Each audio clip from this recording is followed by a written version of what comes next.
Ibu saya mau merayakan 3 tahun meninggalnya kakak saya, kematian yang dirayakan.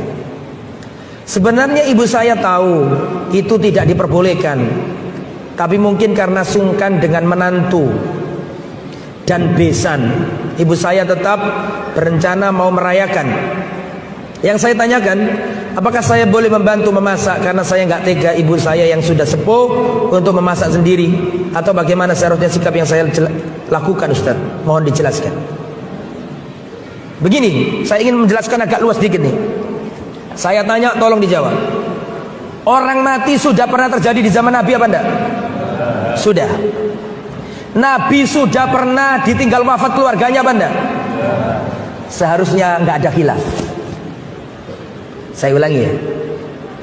Di zaman Nabi sudah ada orang mati apa enggak? Jawabannya sudah ada. Apakah Nabi sudah pernah ditinggal mati keluarganya? Jawabannya, Nabi sudah pernah ditinggal mati keluarganya, bahkan banyak. Putra beliau semuanya wafat sebelum Nabi. Qasim, Abdullah, Ibrahim wafat sebelum Nabi.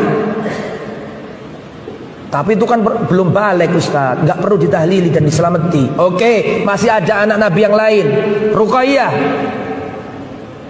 masih ada lain, Zainab, masih ada yang lain, Ummu Kulthum. Mereka wafat dalam kondisi sudah menikah semuanya. Lebih dari itu, Rasulullah pernah ditinggal wafat kekasihnya. Siapa? Khadijah binti Khuwailid. Rasulullah SAW pernah ditinggal kekasihnya Zainab binti Khuzaimah. Sehingga kesimpulannya, di zaman Nabi sudah ada orang wafat. Kesimpulan kedua, Rasulullah sudah pernah ditinggal mati oleh keluarganya. Betul apa tidak? Harusnya nggak ada khilaf dalam masalah ini, karena sudah ada contoh dari Rasulullah. Nah Ustaz, kalau Rasulullah ditinggal wafat bagaimana Ustaz? Dengarkan, catat. Saya sampaikan sebuah riwayat ketika Rasulullah ditinggal wafat oleh saudara tercintanya. Rasulullah punya sepupu namanya Ja'far bin Abi Thalib. Ja'far ini sahabat Nabi yang wajahnya paling mirip Nabi.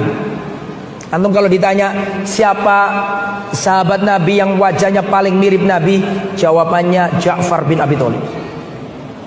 Ja'far ini yang awal-awal hijrah kemana? Habasyah. Waktu pulang-pulang Rasulullah sudah di Medina, nggak di Mekah lagi. Setelah kaum muslimin berhasil menumpas Khaybar. Khaybar itu dikuasai orang Yahudi, ditaklukkan sama kaum muslimin. Khaybar berhasil dibebaskan. Di saat itu Ja'far datang. Saking senangnya Nabi, sampai Nabi mengatakan, aku nggak tahu sebenarnya aku ini bahagia karena apa, karena kemenangan Khaybar ataukah karena kedatangannya Ja'far. Paham maksud saya? Berarti Nabi senang nggak sama Ja'far? Jadi Nabi cinta nggak sama Ja'far? Cinta sangat luar biasa. Wajahnya mirip Nabi.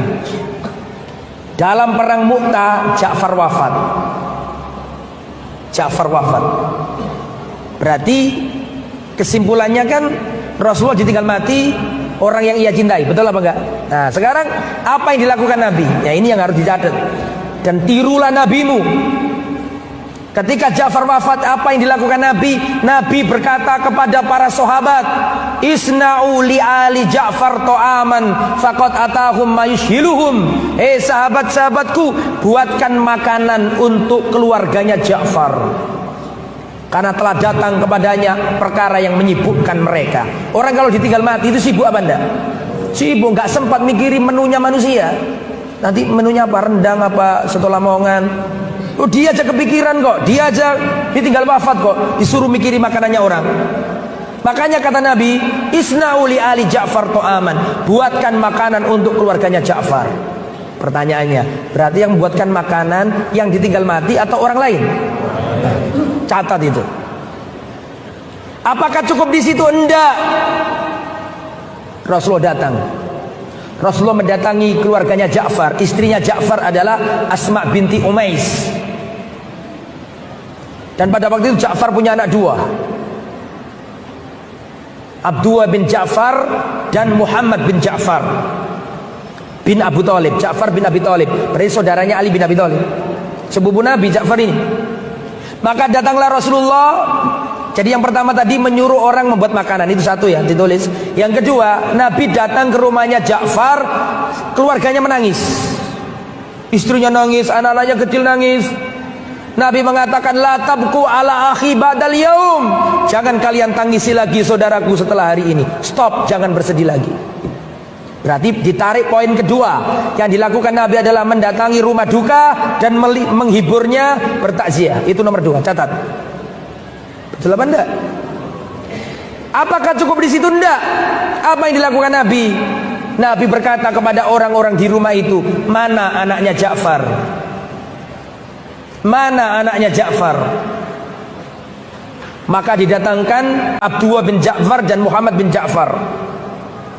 Perhatikan kata Rasulullah, adapun Abdullah bin Ja'far ini mirip Ja'far, berarti mirip aku. Paham nggak maksudnya? Adapun Muhammad ini mirip pamanku Abu Thalib. Berarti mirip apanya anak ini? Kakeknya. Setelah itu Rasulullah menyuruh seseorang tukang pangkas, tolong dipangkas rambutnya anak ini. Berarti kan diapakan maksudnya? Maksudnya berarti itu mengurus anak yatimnya. Berarti di situ poinnya adalah mengurus anak yatimnya, merawat anak yatimnya, membagusi apa yang nggak bagus dari anak yatim itu. Jelas ya? Setelah itu istrinya Ja'far datang ke Nabi nangis. Ya Rasulullah, anak-anakku bagaimana ini? Kata Rasulullah, apakah kau menangisi anak-anaknya Ja'far, sedangkan aku adalah wali dari anak-anak itu? Berarti apa kesimpulannya di situ? Mengkafil, membiayai dan merawat anak yatimnya. Logikanya itu Pak, anggaplah kita nggak pakai agama, sudah habis, nggak pakai agama misalnya, kita pakai sosial saja. Kalau ada orang kena penyakit, kena kesulitan, kena musibah, harusnya orang yang nolong apa dia ngasih makan orang? Logika sosial ya. Kalau orang kena musibah itu dia apakan? Ditolong. Agama itu simple, agama mudah, tidak ribet.